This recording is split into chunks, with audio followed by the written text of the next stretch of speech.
The biggest political scandal in the region's history, now with no end in sight. The findings of Operation Spicer, the investigation that toppled 10 New South Wales Liberal MPs, is now on hold, while the ICAC attempts to investigate allegations surrounding Crown Prosecutor Margaret Cunneen.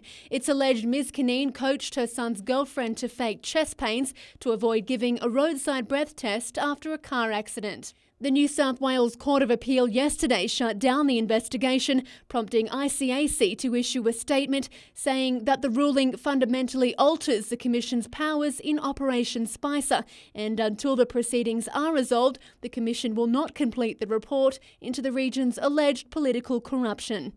A number of political figureheads from both Newcastle and the Central Coast were among the carnage. Current member for Newcastle Tim Krakenthorpe says the delay is frustrating.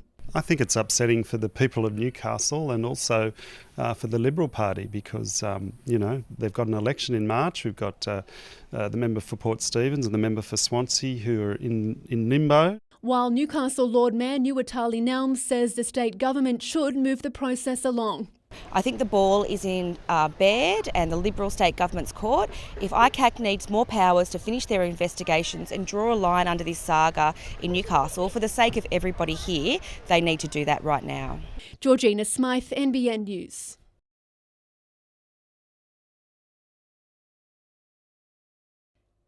74 years ago, the MV Nimbin was sunk off the coast of Norah Head, killing 7 men. Today, the community stopped to remember the fallen.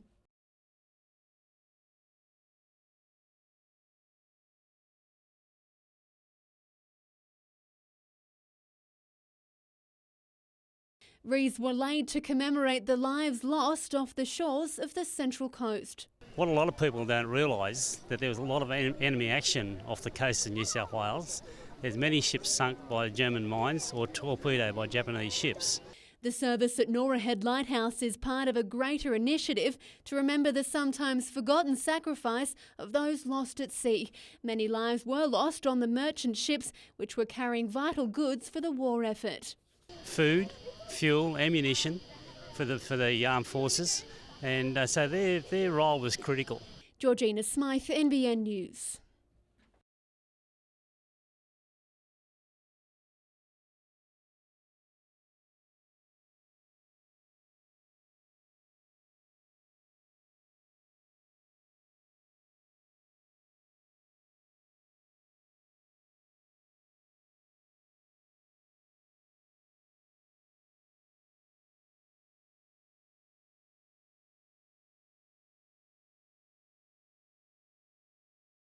We've encouraged a shop local and handmade, and it's really being taken on board these days. People like to buy gifts straight from the hands of the makers, and then you give it to the people you love and you know the story behind it.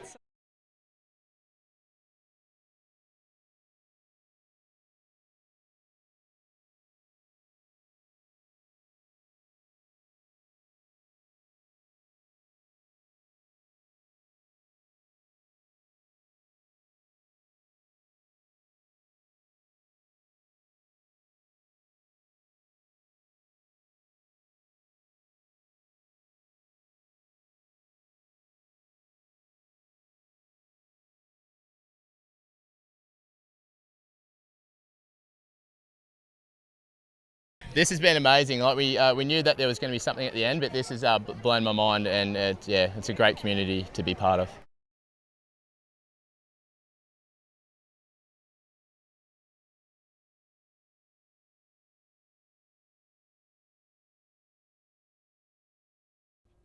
The host city ready to go.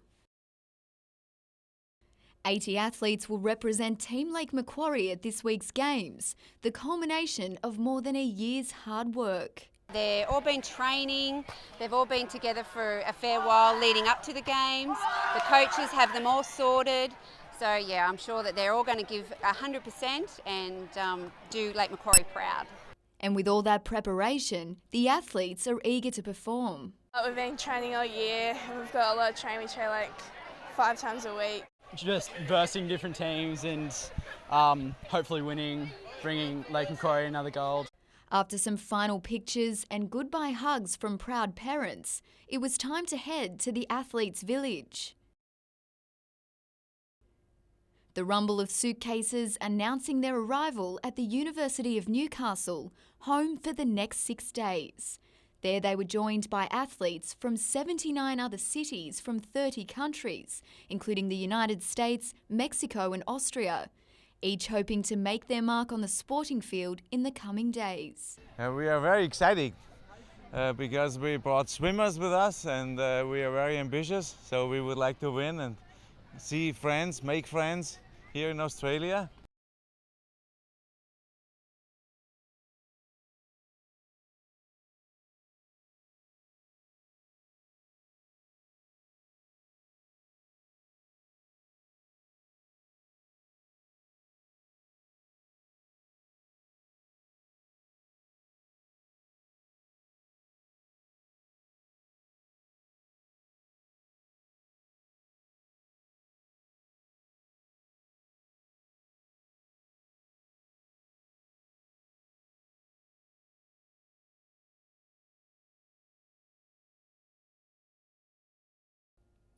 For Japan, the trial against the Lambton Jaffers will be a chance to go through their paces. But for the locals, boys would obviously want to try and to cause an upset against Japan. The closed-door match, taking place on January 5, will pit the National Premier League winners against the Blue Samurai.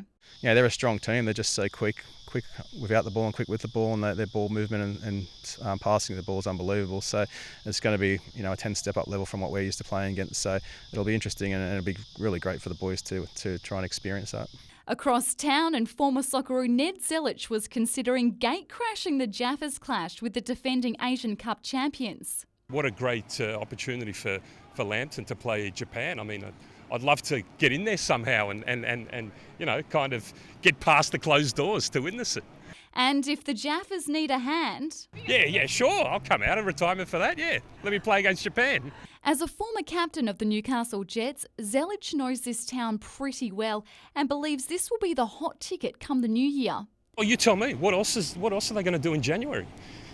What else is there to do? You go to the beach and then you watch a game at night. Fantastic. Meredith Gibbs, NBN News.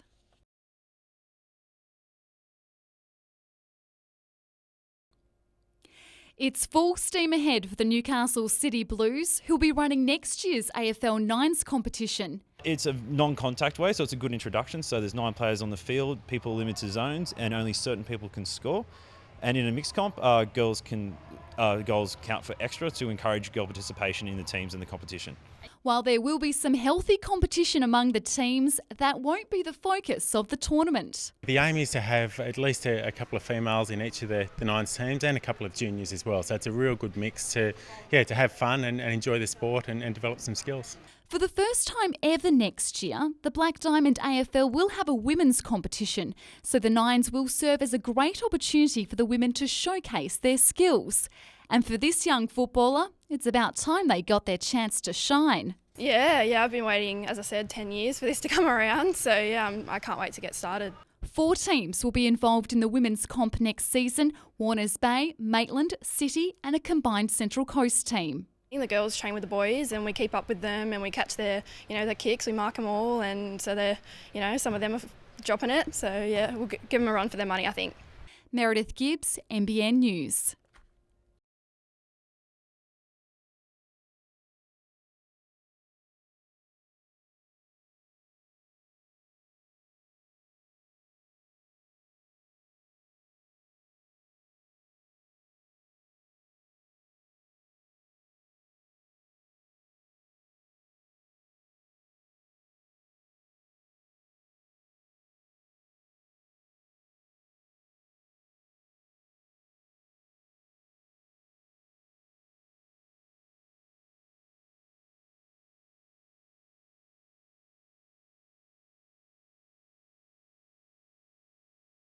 And reporter Renee Feder joins us now live from the dress rehearsal for the opening ceremony. Renee, how's it looking there tonight? Yep. Well, the mood here tonight is really energetic, Jane, not only amongst the performers but the volunteers as well. And to tell us a bit more about it, I'm joined by Leg Macquarie Mayor Jodie Harrison. Welcome, Jodie. Thanks, Renee. What does it mean to be hosting the International Children's Games? The International Children's Games being held here in Lake Macquarie means that Lake Macquarie is on the world stage. This is an international event. It will be live streamed, some of the sporting events, so people in many countries in Europe, in Africa, across continents all over the world will be watching us here in Lake Macquarie. And what can people expect from the opening ceremony? It will be an Olympic-style opening ceremony. So there will be the Parade of Nations. There will be the lighting of the International Children's Games cauldron flame. There will be some fantastic local talent, and there will also be a couple of surprises as well. Well, there you have it, one massive night ahead, and it all starts 5 p.m. tomorrow here at Spiz Point Park. Back to you. Renee Feder reporting there. New Lambton's Regent Street Park is much more than a parcel of land for these residents. It's a place for play and for socialising with others in the community. Most of the people I know in this area I know through the park, from the kids playing in the park, from us spending time in the park. I really hope they can see the bigger picture, that the parks are important. No matter how small they are, they provide central points for communities, and that's really important, I think.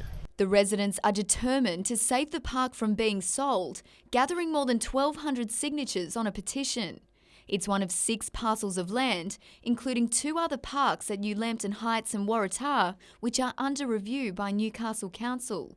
Their fate was to be determined last month during a confidential session, but a motion was moved to defer that decision and put the issue on the public agenda. I believe that the community now at least have had an opportunity to give some feedback, probably not as big an opportunity as I would have liked if the process was done in a more open and transparent way.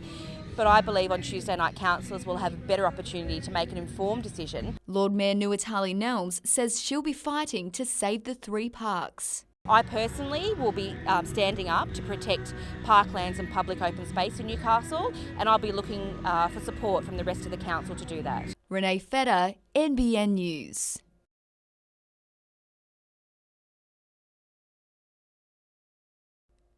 One by one, they rolled into Newcastle. On 2 wheels or 3 wheels, and with Santa's reindeer in tow, all rode to spread some Christmas cheer. Unreal, unreal. The people of Newcastle and Hunter Valley and Lake Macquarie that support this run for the children, they've got big hearts. Big hearts, and that matters. Bike fans big and small got a real treat too, with 10,000 riders taking part in this year's Bikers for Kids toy run. Those involved were only too happy to help. Each carried precious cargo for children less fortunate. Families, it's to support charity. Unbelievable, it's awesome. Because I like donating for the kids and all these sort of things. The Salvation Army was overwhelmed by the number of presents. They're hugely important because the need in the Newcastle area is great, as it is all across Australia. And we're seeing people coming to us that never come to us before. So this will be a great help for those people at Christmas. The toys will be taken to a warehouse and sorted before finding their way to children for Christmas. Not only that, the parents can go there and pick the toys and wrap them and give them the children from them, which makes it all the more special. Renee Feder, NBN News.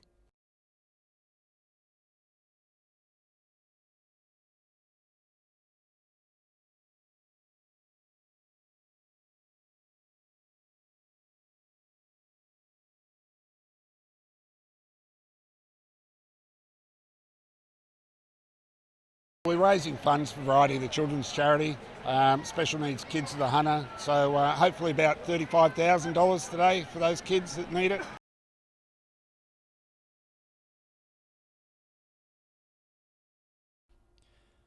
It's become an all too familiar tale. In 5 matches this season, Newcastle has taken the lead only to give it up. Is there a fear factor attached to the boys and trying to, bring the game home? Again, we've succumbed. Yesterday's game started well for the Jets, who looked dangerous in the front third. David Carney was involved again soon after, perfectly playing Andrew Hull out wide before he found Joel Griffiths in front of an open goal.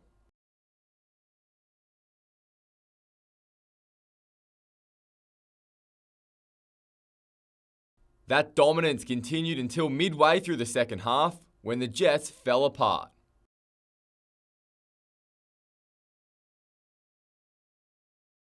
That gave the Phoenix a lift, and 1 minute later, they were in front.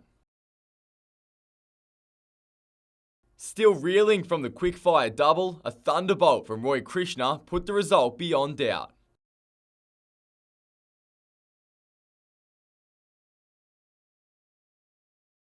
In another headache for Stubbins, Billy Selesky was forced from the field early last night by a flare-up of his groin injury. Samuel Jordan, NBN News.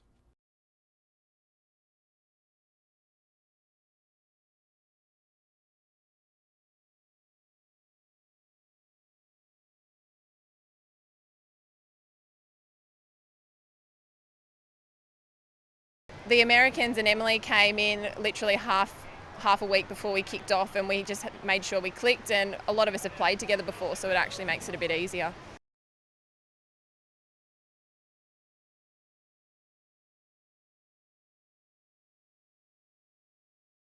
The championship A final set to go. Off they come back at him. 1 lap left to go. Down back straight away. This guy, he can ride. Oh boy, can he ride. Out of the turn he comes. Brady Kurtz is the new 2014 New South Wales champion. You little beauty. Second spot, Maxi Frick. Third place goes to Sam Masters. On the outside, Nelson came away. Oh, a couple of riders down. Oh, down.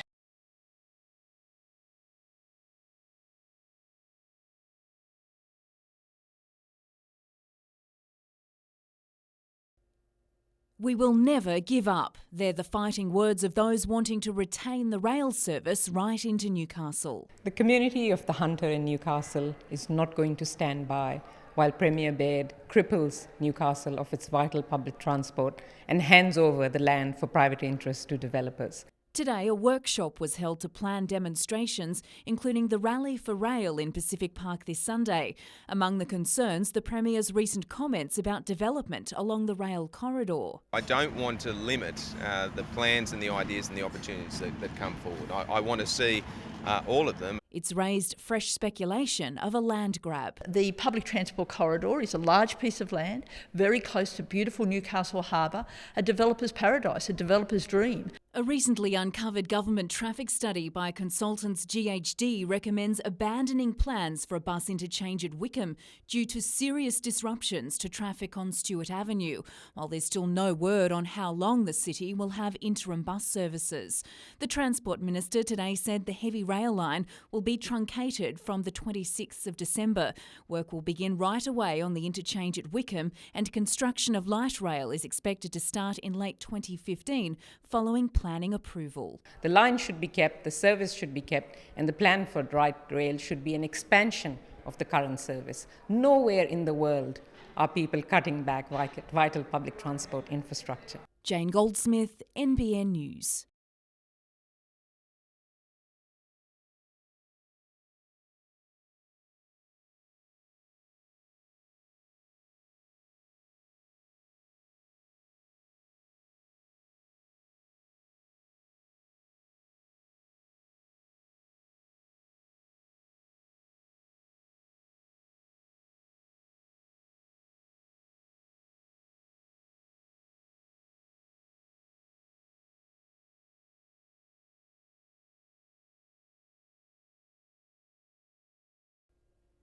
A final show that was always going to be emotionally charged. Carol Duncan was surrounded by listeners, local musicians and her sons, and a city tuned in. At the end of the day, it is just a radio show, but I guess all of these people being here today, it speaks volumes for how important local media is. Among her many passions, Carol's always been a champion for local music.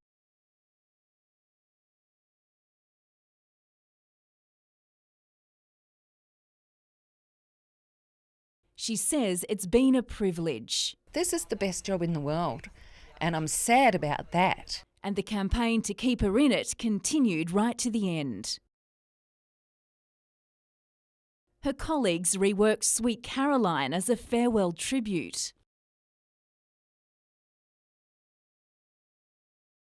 Carol's local afternoon show will be replaced by a networked program from Sydney. Going with her, 8 other ABC employees, including her producer, Nick Gerber. All up, a third of the station's staff. And as the clock counted down, Carol let the music do the talking. Jane Goldsmith, NBN News.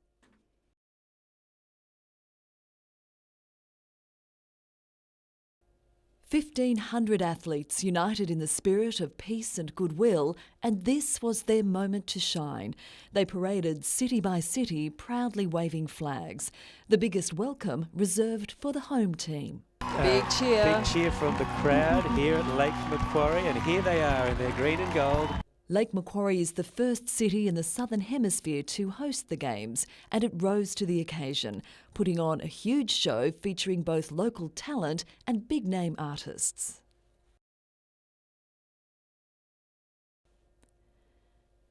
Christine Anu had hands in the air, while later local lass Mia Soufflé wowed everyone, battling torrential rain to belt out the Games theme song.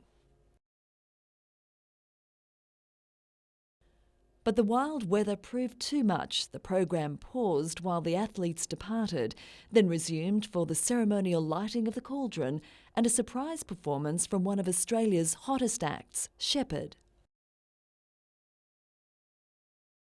It was one big night for Lake Macquarie, the Games opening ceremony followed by carols by candlelight. The stage sparkled, as did the hardy audience.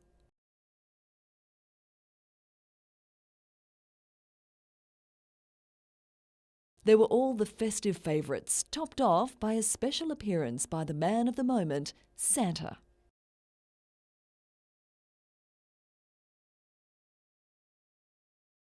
Christmas is just about here.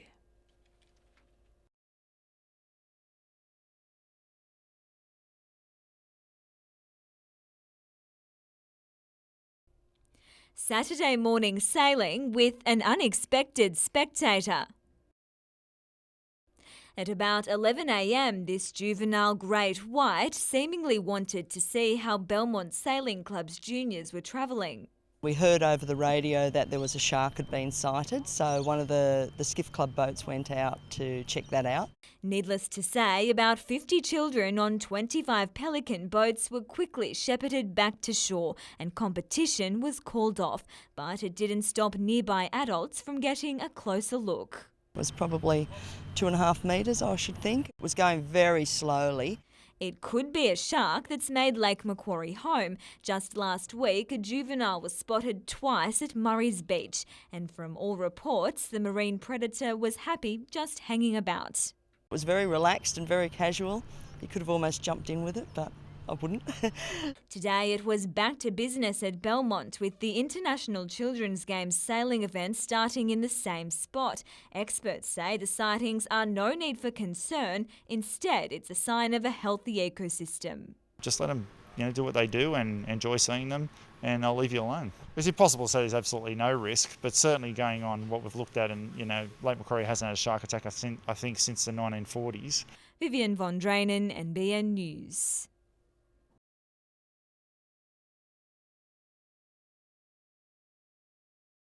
It's been a long time between kicks in the top grade for Mitch Cooper.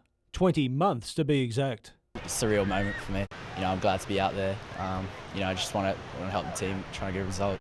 Back from a long layoff for a second ruptured ACL in his knee, it didn't take Cooper long to find his feet as a late substitute against Wellington.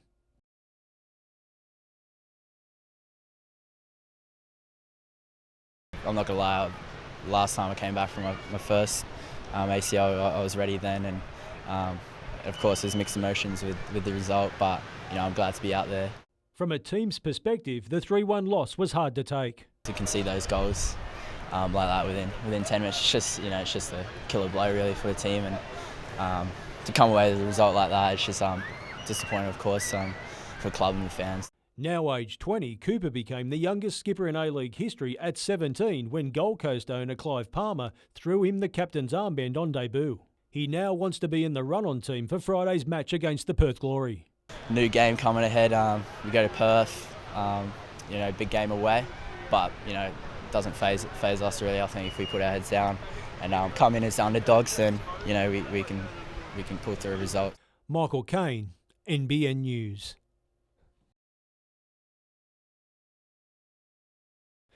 Today the games began for more than 1,500 athletes from 80 cities. Doshi Pak showed just why she's the #1 ranked gymnast for her age in Taipei. While Tracy Dean put on a show in the uneven bars for Team Los Angeles. And Lake Macquarie's Kelly Kilbus didn't let home supporters down on the beam. In the track and field, Hobart high jumper Jacob Pybus used today's competition to test himself. It's a great opportunity, competing against people from other parts of the world. Freiburg's Danita Fritz easily qualified for tomorrow's girls' final in the long jump. While on the football pitch, all eyes were on the match between Ireland's Tra Lee and Hadira from Israel. This Michael Pat goal had Irish eyes smiling.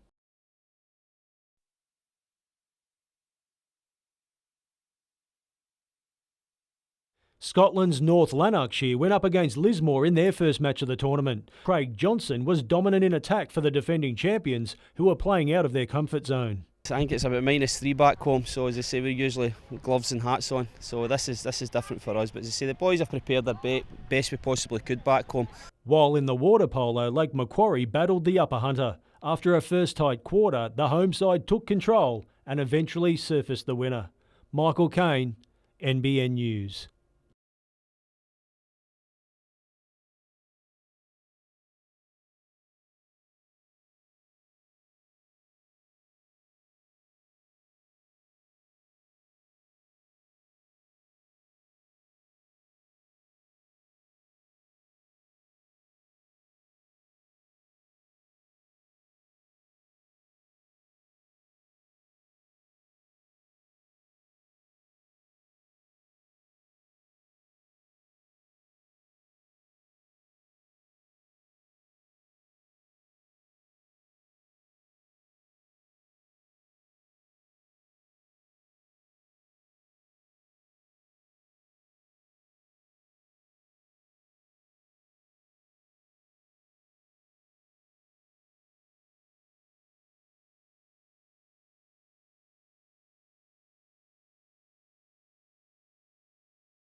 Another summer's day, another summer storm, and the hunter was again in the firing line. Rain, hail, thunder and lightning struck the region late yesterday. At Dudley, the wild weather caught residents by surprise.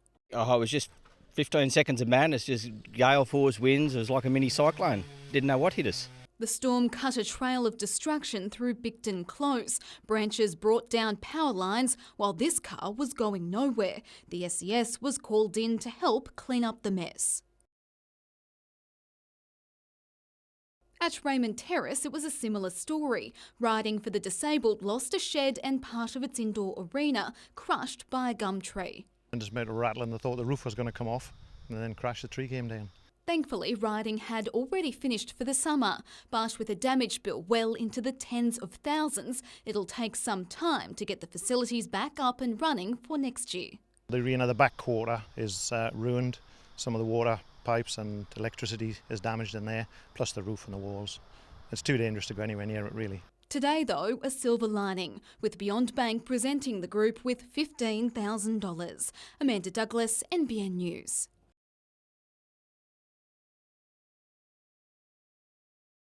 David Pass has called Bob's Farm home for more than a decade, but he fears his blueberry business could quite literally dry up if plans to develop a sand mine nearby are given the go-ahead. It's not a case of not in my backyard, it's simply that it's an inappropriate site for such a large-scale development. It's understood Amos Resource is in the process of seeking state government approval to mine a 40-hectare site that fronts Nelson Bay Road.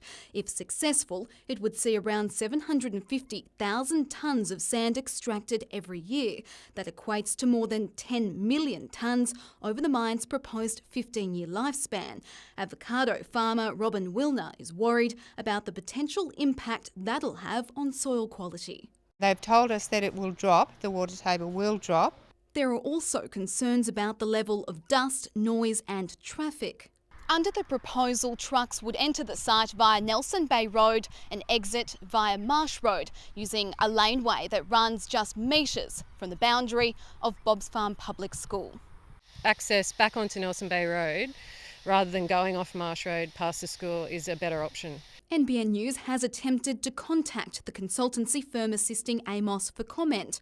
Residents say they've been told the company is preparing an environmental impact statement, but that it's unlikely to be lodged before Christmas. Amanda Douglas, NBN News.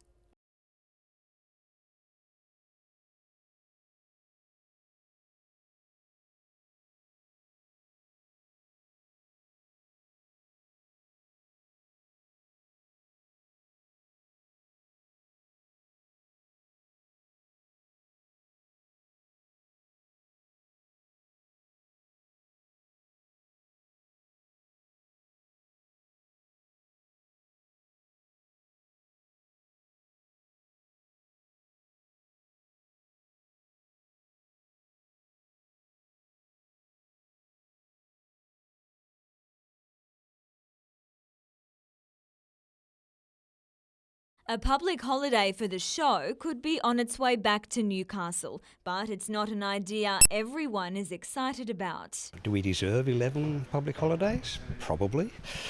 But can we afford it? No. Colin Scott from the Australian Retailers Association feels shortchanged. He says businesses haven't been given the chance to serve up their opinions. It's wages plus extra superannuation plus extra payroll tax plus extra workers' compensation. A study by the Hunter Business Chamber estimates the combined cost to businesses in Newcastle and Lake Macquarie to be about $35 million for that one day. So as you might expect, it's also against the idea. Lord Mayor Nuwatali Nelms will seek council's support for the public holiday tonight. It is not a huge impost for one day, and it has traditionally always been in Newcastle, the show holiday, and I've always been very upfront about my support for show holiday. She argues businesses won't suffer an adverse impact. You will find that a lot of the big retailers in their enterprise agreements and their reward structures actually allow for people to have that day as time in lieu. She complains that there's no consultation from other lobby groups for state or council things. It works both ways. Vivian von Drainen, NBN News.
And therefore one of the options that we are looking into is building a new boat, and whether that can be done and also be done in a time that is meaningful for the team and for Vestas.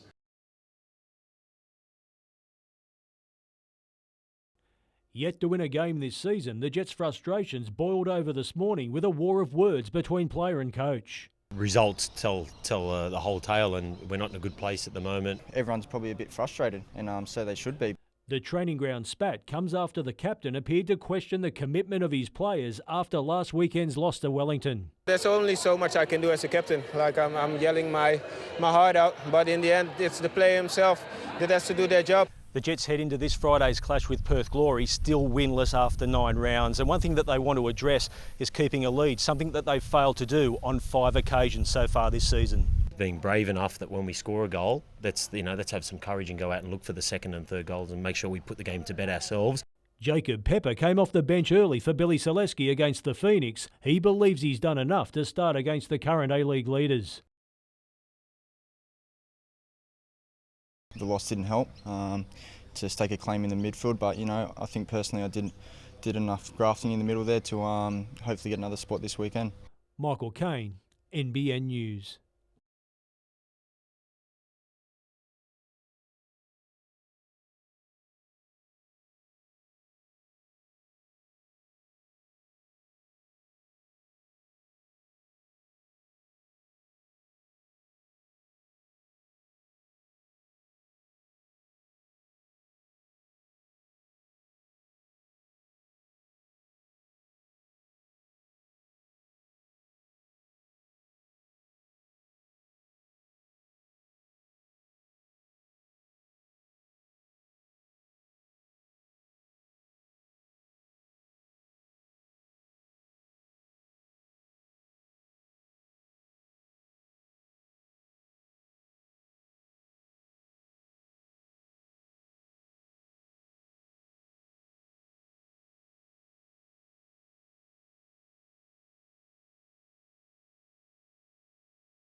It was this routine that clinched Kalani Crane her first national title as a senior on a weekend where she also won the junior crown. Well, that was my first senior title.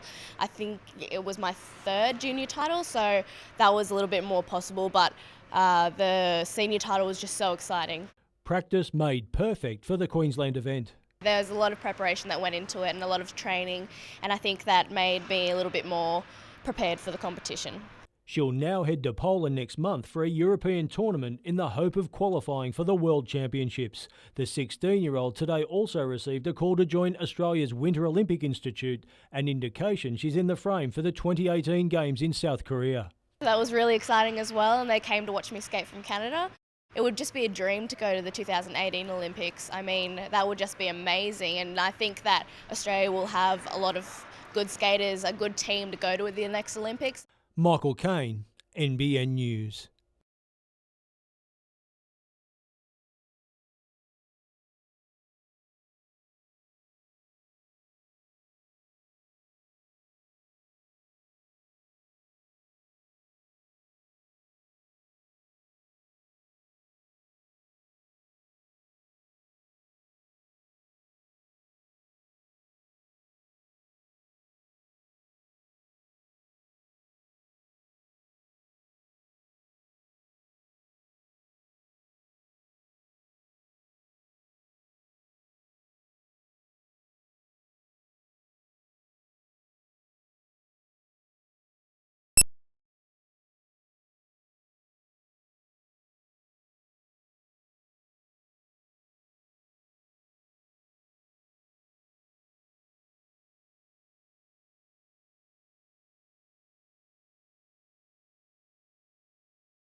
A big investment to keep the Hunter's biggest export moving.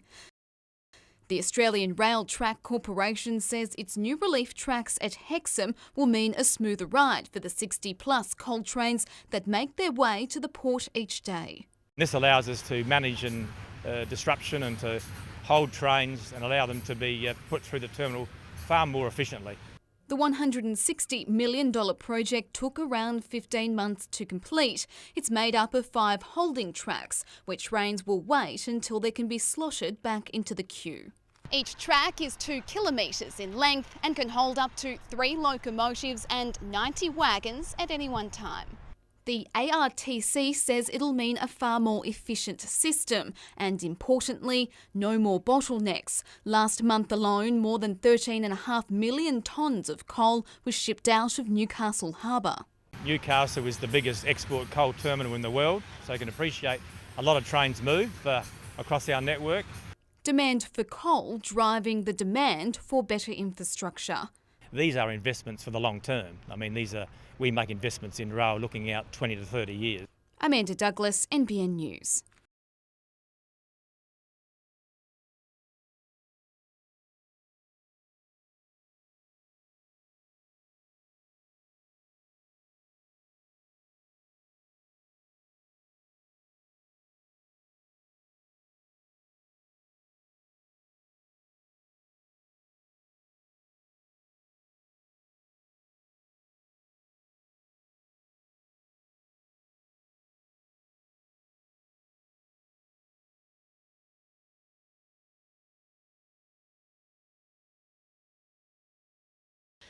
It was a night of political drama. Newcastle Lord Mayor Nuatali Nelm submitted 3 Lord Mayoral minutes in what was Council's last ordinary meeting of the year.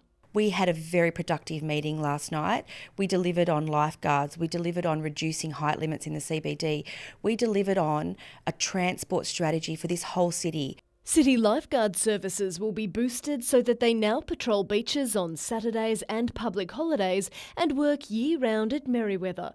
Council also resolved to ask the state to dramatically reduce building height allowances in the city's East End, while a backlog of footpaths, cycleways and road connections will be carried out under a new transport strategy.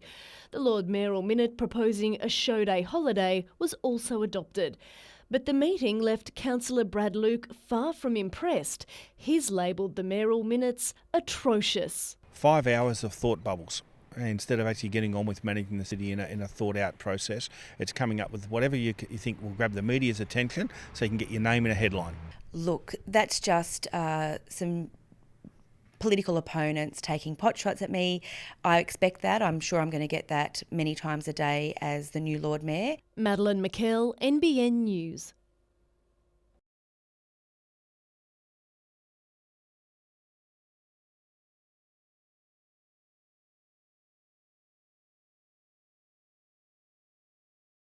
Obviously we're very happy, but most of all we're happy that this decision was made in the right way, that the affected communities got the chance to let the councillors know how they use these spaces, what they're used for.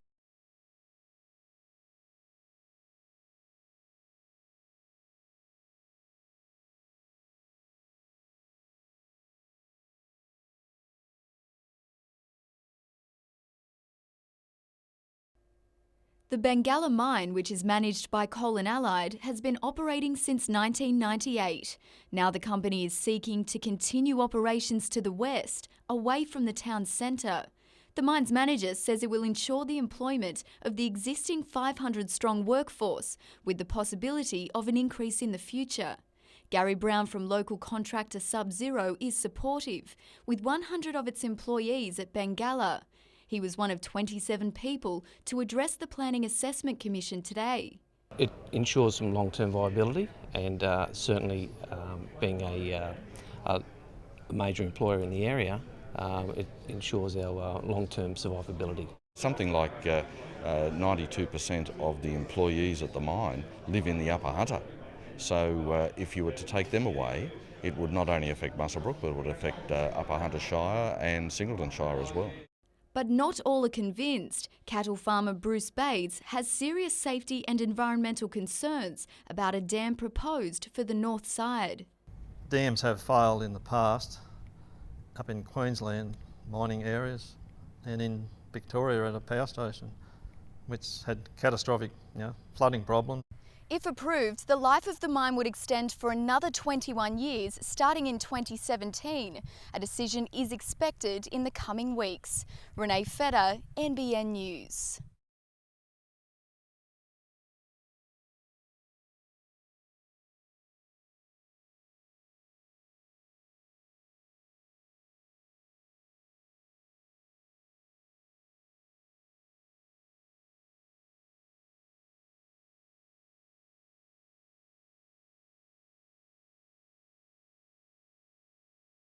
It was unbelievable. I mean, we actually couldn't have picked a better morning. That we had a clear sky, the sunrise came through.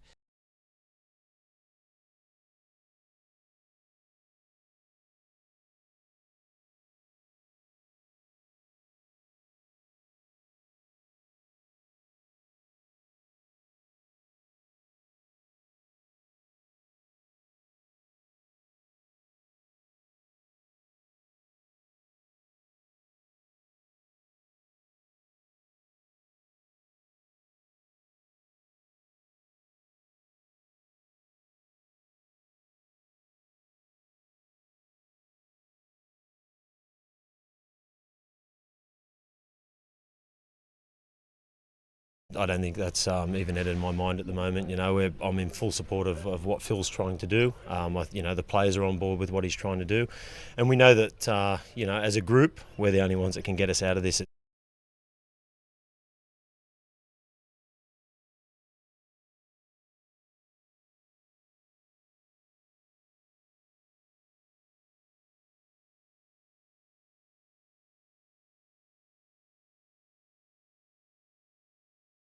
From a Cardiff Hawk to a Sydney Swan, Isaac Heaney is off to a flying start in his new setting. To step up that next level into an AFL club it's just ridiculous how the culture and everything is run here at the Swans. Heaney was snapped up by the Red and Whites at the recent AFL draft, and since joining the senior squad for pre-season training, the former Cardiff player has noticed the step up. Here it's 5 days a week and you're running 13, 14k in a matter of half an hour, and that's 3 times a week. So by the end of it, you're absolutely cooked, and you got altitude and yoga and everything. It's just, they're long days but enjoyable. He's been given the honour of taking the Swans' number 5 jumper from Ryan O'Keefe following the dual premiership player's retirement at the end of last season. I tried and modelled my game similar to his, and it's just his professionalism. And yeah, for him to kind of hand it over, and also I'm born on the 5th of the 5th, so it's always been my favourite number. Michael Kane, NBN News.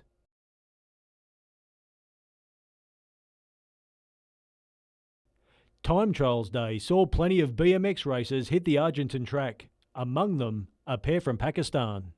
Jumping and fast speed. We are enjoying a lot.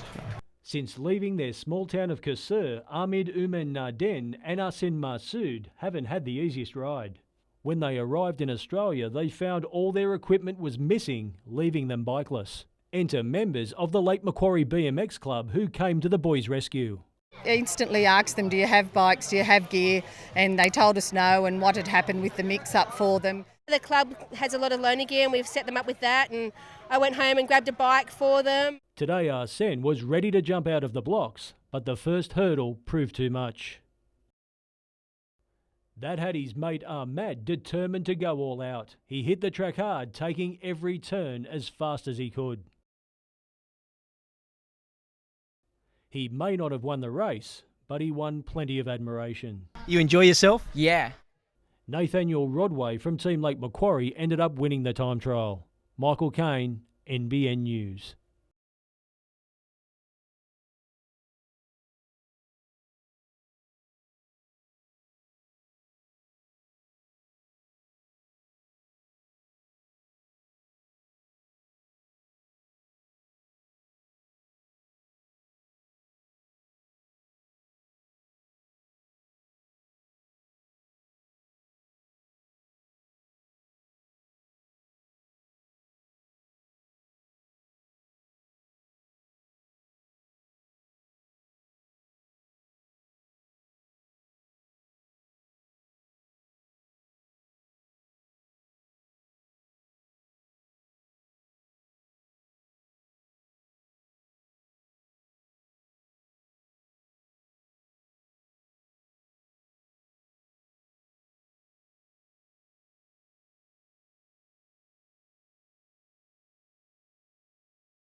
Despite the decorations, there's no festive cheer for Track's cafe owner Kim Tu.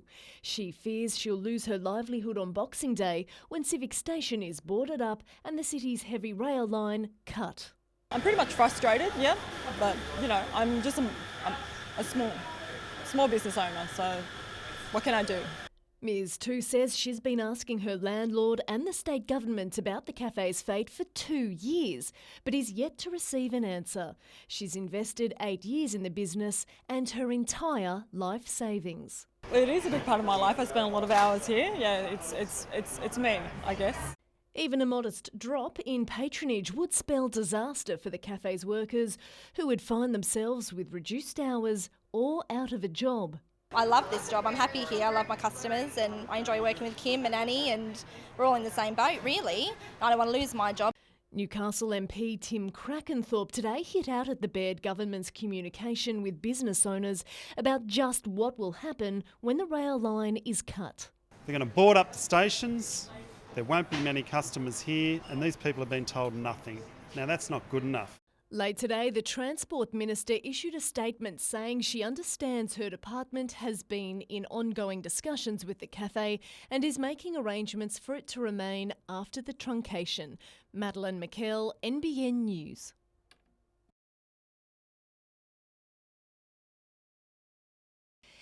It's a simple but clever message. Too much of this can lead to this, the sort of behaviour you'd expect in a barnyard. It's the Maitland Liquor Accord's latest weapon against antisocial behaviour, a series of high-impact images in conjunction with a new website. The ultimate message is have a safe night out, and the best way to have a safe night out is to look after your mates. Don't let alcohol become the boss. Keep it under control. The eye-catching posters, coasters and cards are the brainchild of Ben Hillis. He says the idea of using animal heads with risque taglines came about while watching some people on a night out and thinking they were carrying on like pigs. We wanted to cover off things like fighting, public nuisance, people sleazing onto other people's partners, all the sorts of things that go with too much drinking. And the subline of the campaign was Stop a Good Night Going Feral. Central Hunter Licensing Police hope the campaign will make their job a little bit easier. Hopefully it will bring down the antisocial behaviour within the area. That's what we're striving to do, that people recognise the posters, they'll stop and read them and think about their behaviours. Madeleine McKell, NBN News.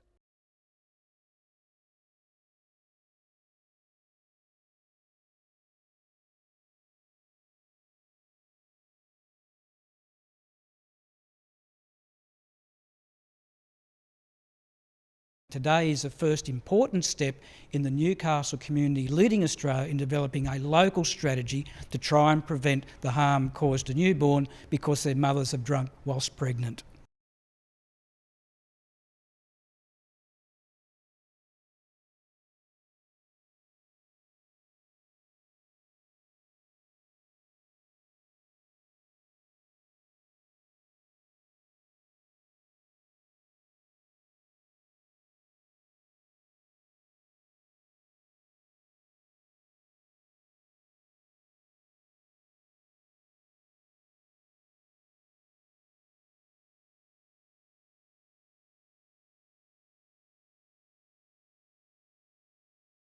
Other cities are doing it, grand visions, brilliant, exciting new buildings, great new ways of looking after the environment in a busy port, and you've just got to say, why can't it be like this?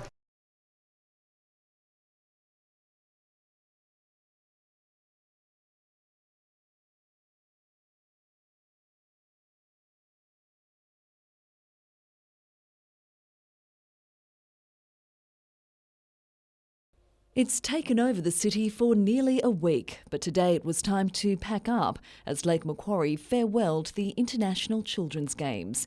The event hailed a huge success. You know, a bit of hassles with our rain opening and closing ceremony, but it certainly didn't dampen anyone's spirits, so very excited and happy about the week. After 3 days of competition across 8 sports, athletes had a chance to unwind last night at a dance party.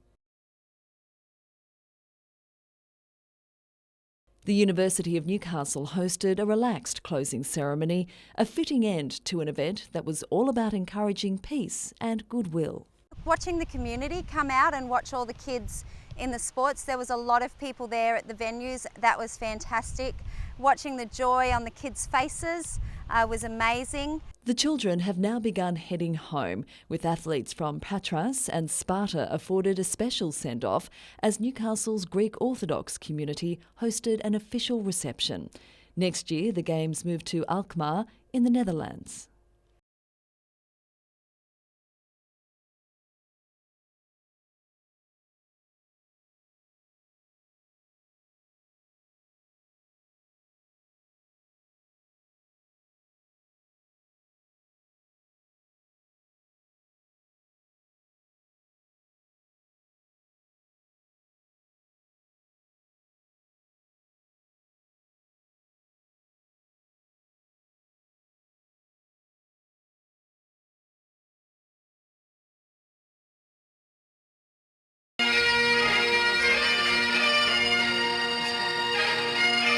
You probably won't hear or see this at Hunter Stadium anytime soon, but make no mistake, a deal with the Scottish Premier League club remains possible. For any prospective owner out there to investigate the option of taking over at Newcastle Jets, I would say it's a fantastic opportunity.